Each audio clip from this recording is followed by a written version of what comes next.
കുടലിലെ fungus ആണോ താരന് കാരണം?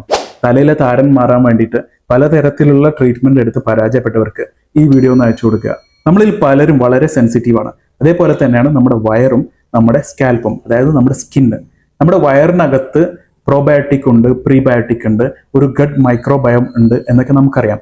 അതേപോലെ തന്നെ ഇതുവരെ ഒരു ഡോക്ടറും നിങ്ങളോട് പറഞ്ഞിട്ടില്ലാത്തൊരു കാര്യമായിരിക്കാം, നമ്മുടെ സ്കാൽപ്പിലും ഇതേപോലെ ഒരു സ്കാൽപ്പ് മൈക്രോബയോം ഉണ്ട്.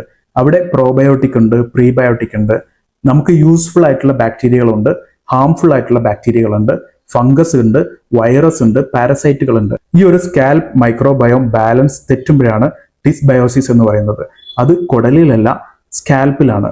സ്കാൽപ്പിൽ ഡിസ്ബയോസിസ് നടക്കുമ്പോൾ, അതായത് പ്രോബയോട്ടിക് ബാക്ടീരിയ നഷ്ടപ്പെടുമ്പോൾ നമുക്ക് സ്കാൽപ്പ് ഇൻഫ്ലമേഷനും ഇൻഫെക്ഷൻ ഉണ്ടാകുന്നു, താരൻ ഉണ്ടാകുന്നു, പലതരത്തിലുള്ള പാരസൈറ്റുകൾ ഉണ്ടാകുന്നു.